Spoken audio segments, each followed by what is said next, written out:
High Bangladeshi gamers and creator, আপনাদেরকে আবারও স্বাগতম আমার চ্যানেলে। আর আজকে স্পেশাল কিছু গুড নিউজ নিয়ে কথা বলতে যাচ্ছি। অ্যান্ড ফাইনালি AMD আমাদের কথা শুনেছে, যেখানে আমরা সবসময় কথা বলে থাকি বাজেট গেমার এবং ক্রিয়েটরদের। আর লিটারেলি আপনি যদি এই ক্যাটাগরিতে থেকে থাকেন তো আপনার জন্য তো সোনায় সোহাগা হয়ে যেতে পারে কিছু বিষয়বস্তু। তাই এই ভিডিওটি শেষ পর্যন্ত দেখুন, জানতে পারবেন অনেক কিছুই। হোয়াটস happening guys, CPCR and you are watching PC Tech BD, so let's begin.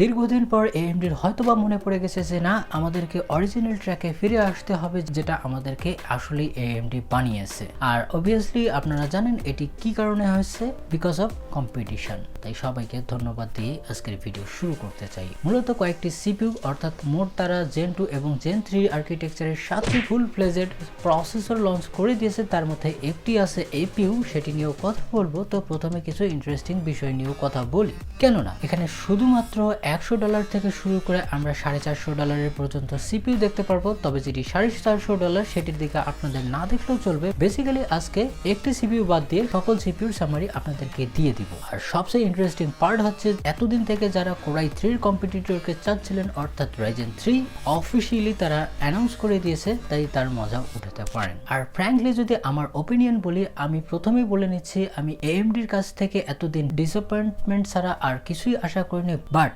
এবার সেটিকে তারা কিল করতে সক্ষম হয়েছে। অলদোয়াল AMD যে এখানে শুধুমাত্র তাদের CPU বা প্রসেসর লঞ্চ করেছে তা কিন্তু না, তার চেয়ে বড় একটা বিষয় তারা ক্ল্যারিফাই করে দিয়েছে, যা আসলেই আমাকে ইমপ্রেস করেছে। CPUর কথা বাদ দিলাম, ওই বিষয়টি আপনারা শেষ পর্যন্ত দেখবেন। লিটারেলি আপনার চিন্তা ভাবনাই চেঞ্জ হয়ে যাবে। So let's jump into the main video. Alright, তো আমরা প্রথমেই স্লাইডে চলে এসেছি। আর প্রথমেই আমরা কথা বলবো Gen 2 আর্কিটেকচারের কিছু, যা আসলেই ইন্টারেস্টিং। তো প্রথমেই কথা বলবো $100 Ryzen 3 4100 নিয়ে। আর এটি আসছে 4 কোর এবং 8 থ্রেডের সাথে up to 4.0 GHz 6 MB cash এবং 65 ওয়াটের TDPর সাথে। আর এর যে প্রাইসিং হয়েছে, ইটস টোটালি ক্রেজি। তবে তার আগে ইন্টারন্যাশনাল প্রাইসিং এবং বাংলাদেশি প্রাইসিং সম্পর্কে, বিশেষ করে সিপিউর ক্ষেত্রে আপনাদেরকে জানিয়ে দিই। অনেক সময় দেখা যায় কোনো নতুন সিপিইউ আমরা দেখতে পারি যে অলমোস্ট ইন্টারন্যাশনাল প্রাইসিং এর মতোই হচ্ছে। তবে এখানে যদি আমরা 15% ইনক্রিজ করে দেখি, তো সেক্ষেত্রে এর যে প্রাইসিংটা আসছে, ইটস টোটালি ইন্টারেস্টিং। প্রবাবলি এটা 10,000 থেকে 9,000 টাকার প্রাইস রেঞ্জের মধ্যে আসতে পারে, ইভেন 1,000 টাকা বাড়তেও পারে। আর এটি ডিরেক্টলি কম্পিট করতে পারে ইন্টেলের 12100F এর মতো সিপিইউকে। তবে হ্যাঁ, পারফরমেন্সে বিট না করতে পারলেও এর যে প্রাইসিং খানিকটা এটাকে এগিয়ে রাখবে। আর তাছাড়াও এর মাদারবোর্ড সম্পর্কিত পরে কথা বলছি। আর লিটারেলি এই সিপিইউটি আপনি 6,000 টাকা দামের যে কোনো AMD AM4 মাদারবোর্ডে বায়োস আপডেটের মাধ্যমে চালিয়ে নিতে পারবেন। আর এটি তাদের প্রিভিয়াস জেনারেশন অর্থাৎ 3100 এবং 3300 এক্সের স্লাইটলি বেটার পারফরমেন্স করতে পারে বলে আশা করা যাচ্ছে। আর যারা এন্ট্রি লেভেলে নতুন বিল্ড করতে চাচ্ছেন, তাদের জন্য তো সোনায় সোহাগা। তারপরের সিপিইউতে চলে যায়, আর এটি 6 কোর অ্যান্ড 12 কোর পার্টে। তবে এটিও Gen 2 আর্কিটেকচারের এবং এগ্রেসিভ প্রাইসিং এর সাথে আসা একটি সিপিইউ। আর এর নাম হচ্ছে 4500, সর্বোচ্চ 4.1 পর্যন্ত এর ক্লক যেতে পারে, 11 MB ক্যাশ, আর অ্যাজ ইউজুয়ালি 65 ওয়াটের TDP। এটিও মোটামুটি এগ্রেসিভ প্রাইসিং এর সাথে আসছে, অর্থাৎ $130, যা বাংলাদেশে একটু যোগ বিয়োগ করে হয়ে যায় প্রায় 13,000 টাকার কাছাকাছি। আর সিরিয়াসলি এই সিপিইউটি যদি এই প্রাইসিং এর সাথে আসে, তো এটি আসলেই অনেক কিলার সিপিইউ হতে পারে কাউন্টার পার্ট ইন্টেলের জন্য। আর এটি কিরকম পারফরমেন্স করতে পারে, ওয়েল, তো এটি Ryzen 5 3600 এর কাছাকাছি পারফরমেন্স করতে পারে, বাকিটা যে কোনো রিভিউর পর। তারপরে যে সিপিইউটি আছে, এটি মূলত APU। আর এটি সর্বোচ্চ আমাকে ইন্টারেস্টিং লেগেছে, কেননা এই Radeon 7 কোরের গ্রাফিক্স সমৃদ্ধ Ryzen 5 4600G সিপিইউটি মোটামুটি তো স্ট্যান্ডার্ড মানের ক্লককে অফার করছেই। আর সিরিয়াসলি এর যে সবচেয়ে ভালো পার্ট হচ্ছে তার প্রাইস, অর্থাৎ $155। আমরা জানি এখানেও আমরা 15% বেশি করে ধরলাম প্রাইস, বিকজ অফ অনেক বিষয়বস্তু। তো সেক্ষেত্রে এর প্রাইস দাঁড়িয়ে যায় অলমোস্ট 15,000 টাকার কাছাকাছি। এগেইন বলবো, এই প্রবলেম সকল মাদারবোর্ডের সাথেই কম্প্যাটেবল, তাই আপনি এখানেও একটা বাজেট গেমিং বিল্ড করতে পারেন উইদাউট গ্রাফিক্স কার্ড। আর APU গেমিং পারফরমেন্স কিরকম করবে, এটি অলমোস্ট Ryzen 5 5600G'র কাছাকাছি গ্রাফিক্যাল পারফরমেন্স পারফরমেন্সে স্কোর করবে আর প্রসেসিং পাওয়ার স্লাইটলি কম থাকবে। একবারে যে কম থাকবে তা কিন্তু না, কিন্তু মোটামুটি কোয়ালিটিফুল একটা পিসি বিল্ড করতে পারেন উইদাউট জিপিইউ। আর সিরিয়াসলি গাইস, অনেক দিন থেকে কম দামে এবং ভালো পারফরমেন্সেবল বা স্পেকেবল এপিইউ দেখতে পারছি এএমডির কাছ থেকে। মূলত এই তিনটি সিপিইউ ছিল জেন 2 আর্কিটেকচারের পার্ট। তো এখন চলে যাই জেন 3 তে। আর এখানে আরেকটু ইন্টারেস্টিং, তো আমরা জানি Ryzen 5 5600X যে সিপিইউটি এসেছিল এটি অনেক এক্সপেন্সিভ। শুধুমাত্র ডলারে বলছি না, বাংলাদেশে যে সময় এসেছিল তার উপর আবার সিলিকন শর্টেজেস, এর প্রাইস অলমোস্ট 32,000 টাকা ছিল। বাট এখন 26,000 টাকার আশপাশে পাওয়া যাচ্ছে এই সিপিইউটি। আমি জানি এটি হাই পারফরমেন্সেবল প্রসেসর, বাট এর প্রাইস কোনোভাবেই জাস্টিফাই করছে না। আর তার উপরে লঞ্চ করে দিয়েছিল ইন্টেলের 12th Gen i5। আর ফ্র্যাঙ্কলি যদি বলি, এটি AMDর কোনোভাবেই হজম হয়নি, কেননা আবারও মার্কেট ক্যাপ, বাজেট এবং মিড রেঞ্জ ক্যাটাগরি থেকে ইন্টেল সি নিয়ে নিতেই যাচ্ছিল। আর AMD কে অবশ্যই কিছু না কিছু করতেই হতো, তাই তারা নিয়ে এসেছে Ryzen 5 5500 not X and not other thing। আর এর প্রাইস ভেরি এগ্রেসিভ, মাত্র $160 প্যাকেজ, যা 15,500 থেকে 16,000 টাকার মধ্যে পড়ে যায়। অ্যাডিশনাল কস্ট অ্যাড করে 6 কোর অ্যান্ড 12 থ্রেডের পার্ট, সর্বোচ্চ 4.2 GHz যেতে পারে, 19 MB cache and as usual 65 watt TDP.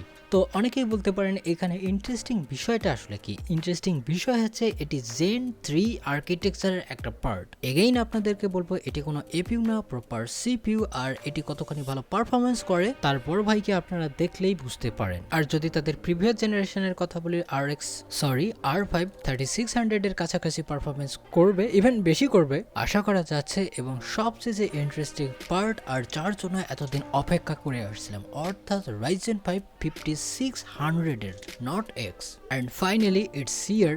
অর্থাৎ Ryzen 5 3600 এর সাকসেসর চলে এসেছে উইথ কুল পারফরমেন্স এবং ক্যাশের সাথে। আর এটিতে অলমোস্ট 35 MB লেভেল 3 ক্যাশ পেয়ে যাবেন অ্যান্ড অসম 4.4 GHz পর্যন্ত ক্লক নিয়ে যেতে পারবেন, যা আসলে অসম। তবে এর প্রাইস একটু বেশি লেগেছে, তবে $200 সেটিও ডিল ব্রেকিং না। তবে তাদের কিন্তু মেন কম্পিটিটর শুধুমাত্র $180 সাস্টেন করছে উইথ আসলে একটা গ্রেট আর নতুন পারফরমেন্সের সাথে। তবে অনেকের প্রশ্ন থাকতে পারে যে এটি কিরকম পারফরমেন্স করতে পারে। তো ওয়েল, এটি Ryzen 5 5600X এর চেয়ে স্লাইটলি কম পারফরমেন্স করবে। আর এটি বেশি মার্জিনেবলও না, সর্বোচ্চ 5%। তবে কমা বাড়া করতে পারে অ্যাপ্লিকেশন এবং সফটওয়্যার অনুযায়ী। এই সিপিইউ গুলোর মার্কেটে প্রপারলি আসার পর অবশ্যই একটা তথ্যবহুল ভিডিও দেওয়ার চেষ্টা করব। আর যেহেতু এই সিপিইউটা অনেক সেন্সেশনে থাকবে, তাই এর প্রাইস বাংলাদেশে হয়তোবা সর্বোচ্চ 20,000 টাকার কাছাকাছি যেতে পারে, যা মোটামুটি একটা ভালো অপশন হতে পারে। তবে হ্যাঁ, এটা যদি 18 বা 19,000 টাকার মধ্যেই ওঠানামা করে তো আসলে এটা একটা গ্রেট ডিল হতেই পারে। অ্যান্ড তারপরে চলে যাই হাই এন্ড সেগমেন্টে, অর্থাৎ Ryzen 7 5700X। এই সিপিইউটি কমপ্লিটলি নতুন ভাবে আনা হয়েছে আর এর প্রাইস খানিকটা বেশি, অর্থাৎ এটা $300 প্রাইস ট্যাগে আসে, up to 4.6 GHz clock, 36 MB cache. আর এটি হায়ার এন্ড সেগমেন্টের X সিপিইউ হওয়া সত্ত্বেও এটি 65 ওয়াট টিটিপির সাথে আসে, যা power efficient and professional effective. এই 8 কোর এবং 16 থ্রেডের সিপিইউটি দিয়ে এটিতে আপনি ভালোভাবে গেমিং প্লাস প্রোডাক্টিভিটি সকল কিছুই কোনো হ্যাসেল ছাড়াই সম্পন্ন করতে পারবেন, যা আসলেই ক্রিয়েটিভ প্রফেশনালদেরকে একটু হলেও বেশি হেল্প করবে। আর গেমাররা তো বোনাস, ভেরি গুড জব। কিন্তু এখানে আরেকটি সিপিইউ যেটা একবার শেষে ইনক্লুড করছি, আর এর প্রাইস আমাদের চাহিদার চেয়েও বেশি।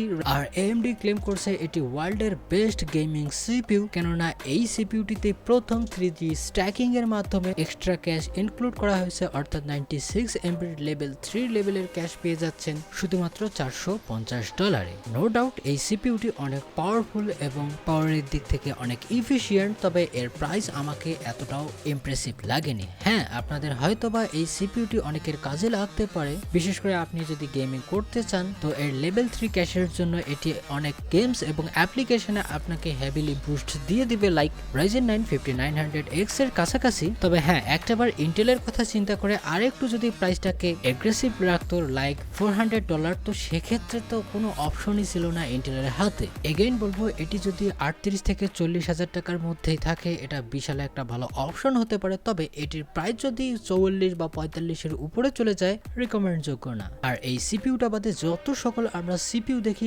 আসলেই এক একটা মাস্টারপিস বলা যেতে পারে। পারে এই প্রাইসিং এর কাছ থেকে। তবে সবচেয়ে আমাকে যেই প্রাইসিং ইমপ্রেস করেছে সেটি হচ্ছে এপিইউ লেভেলে একটাই আসছে Ryzen 5 4600G, আর একটি মাস্টারপিস কিন্তু আছেই খুব ভালো প্রাইসিং এর সাথে মাত্র $160 প্রাইস ট্যাগে Ryzen 5 5500, যা $200 প্রাইস ট্যাগ থেকে শুধুমাত্র 200 মেগাহার্জ কম। চাইলে আপনারা ভালো কুলারের সাথে ওভারক্লক করে নিতে পারেন because of its a unlock CPU. আর সবচেয়ে ভালো বিষয় হচ্ছে এই সকল সিপিইউ গুলোর সাথে পেয়ে যাবেন AMD legendary box cooler with stealth. আর মোটামুটি এটা একটা ভালো ক্যাপেবল কুলার হতে পারে 65 ওয়াট টিডিপির জন্য। অর্থাৎ আপনার যদি বিল্ড করার পর আফটার মার্কেট কুলারের বাজেট নাও থেকে থাকে তো এটি দিয়েই কাজ চালানোর মতো পারফরমেন্স পাবেন এই কুলারটি দিয়ে। তো কথা হচ্ছে এই সিপিইউ গুলো আমরা কবে থেকে পাবো? তো এটি অ্যাভেলেবল হয়ে যাবে সামনের মাসের 20 তারিখ থেকে, অর্থাৎ এপ্রিলের 20 তারিখ। অ্যান্ড যেহেতু এখানে অনেক বাজেট সেগমেন্টের সিপিইউ চলে এসেছে, অবশ্যই বিল্ড ডিসকাশন ভিডিও খুব তাড়াতাড়ি আসতে চলেছে যাতে অ্যাকচুয়াল বাজেট বিল্ড আপনি করতে পারেন আপনার গেমিং প্লাস কাজের জন্য। তবে হ্যাঁ, আরেকটি বিষয় বলে রাখা ভালো, আপনাদেরকে কয়েকদিন আগেই টেক নিউজে বলেছিলাম যে Ryzen 7 5800X3D এটি কোনোভাবেই ওভারক্লকিং কে সাপোর্ট করবে না বিকজ অফ 3D V-Cache, বাকিগুলোতে কোনো সমস্যা ছাড়াই করা সম্ভব। তো আমি যেটা প্রথমেই বলেছিলাম যে একটা সিক্রেট বিষয়, সেটি আমি শেষে বলবো, তো এখন সেটি বলছি। সিপিইউ যদি একবার আমি সাইডে রাখি, যেই জিনিসটিকে উপরে রাখবো সেটি হচ্ছে মাদারবোর্ড সেকশন। আর আপনি শুনলে অবাক হবেন যে তাদের ফার্স্ট জেনারেশন রাইজেন যেবার এসেছিল অলমোস্ট 2016 সাল থেকে 22 সাল হয়ে গেছে, আপনি যদি যে কোনো ধরনের AM4 সকেটের যে কোনো প্ল্যাটফর্ম উঠিয়ে নেন আপনি সবার সাথেই কম্প্যাটেবল হয়ে যাবেন। ইভেন আপনি যদি A320 মাদারবোর্ড নিতে চান তো সেক্ষেত্রেও এই সিপিইউ গুলো কম্প্যাটেবল। হ্যাঁ, অবভিয়াসলি আপনি যেগুলো বড় বা হায়ার এন্ড সেগমেন্ট সেগুলো তো চালাবেন না, কিন্তু চিন্তা করে দেখুন আপনি A520 ফার্স্ট জেনারেশনের, A320, B350 অ্যান্ড X370 সেগুলোতে তো যাবে, তাছাড়াও 400 সিরিজ 500 সিরিজ তো থাকছেই। তাই এটি নিয়ে বেশি কিছু আর বলার নেই, আমি এতটাই এক্সাইটেড এই বিষয়ের উপর। অপরদিকে ইন্টেলের দিকে দেখুন, ইন্টেলের মাদারবোর্ডের দাম এতটাই আকাশচুম্বী হয়ে গেছে যা ধরাছোঁয়ার বাইরে হয়ে গেছে বাজেট ইউজারদের। সেক্ষেত্রে যদি আপনি বাজেট ইউজার হয়ে থাকেন তো B450 যে MSI টমাহক মর্টার সিরিজ থেকে শুরু করে আরও এসুজের গিগাবাইটের এবং অ্যাজরকের যে মাদারবোর্ডগুলো আছে সেগুলোর সাথে আপনি ফুল ফ্লেজেডি এই সিপিইউ গুলোকে চালাতে পারবেন। হয়তোবা অনেকেই মনে করতে পারেন আমি গেমসে ফ্রেম ড্রপ করতে পারি বা পারফরমেন্স ড্রপ করতে পারি, হ্যাঁ 2-1% কমতে পারে, বাট সিপিইউ পাওয়ার আপনাকে পুরোটাই দিতে সক্ষম এই মাদারবোর্ডগুলি। তবে এই ভিডিও দেখার পর না আবার দোকানদারেরা X370, B450 এবং X470 মাদারবোর্ডগুলোর প্রাইস আবার বাড়িয়ে দেয়। ইটস সো কুল। আমি AMDর হয়ে কথা বলছি না, আসলেই তারা ক্রেজি কাজ করেছে। তো এখন আসি কনক্লুশনে, আপনাদের জন্য কোন সিপিইউটি বেটার হতে পারে। ওয়েল, তো আপনি যদি এন্ট্রি লেভেল থেকে শুরু করে আপনি মিড রেঞ্জ ক্যাটাগরি পর্যন্ত যান, AMD এখানে সবগুলো সিপিইউকে ঢেলে সাজিয়েছে আপনার কাজ অনুযায়ী এবং আপনার বাজেট অনুযায়ী আপনি চয়েস করতে পারেন, আপনাকে ডিসঅ্যাপয়েন্ট করবে না। বিশেষ করে যদি আমি কথা বলি Ryzen 3 4100 থেকে শুরু করে Ryzen 7 5700X পর্যন্ত। তার মধ্যে এখানে দুটি ইন্টারেস্টিং সিপিইউ আছে, Gen 2 আর্কিটেকচারের Ryzen 5 4600G, এটিতে রেডিয়নের 7 কোর ইন্টিগ্রেটেড আছে যেখান থেকে আপনারা ভালো গেমিং পারফরমেন্স নিতে পারেন উইথ একটু জিপিইউ।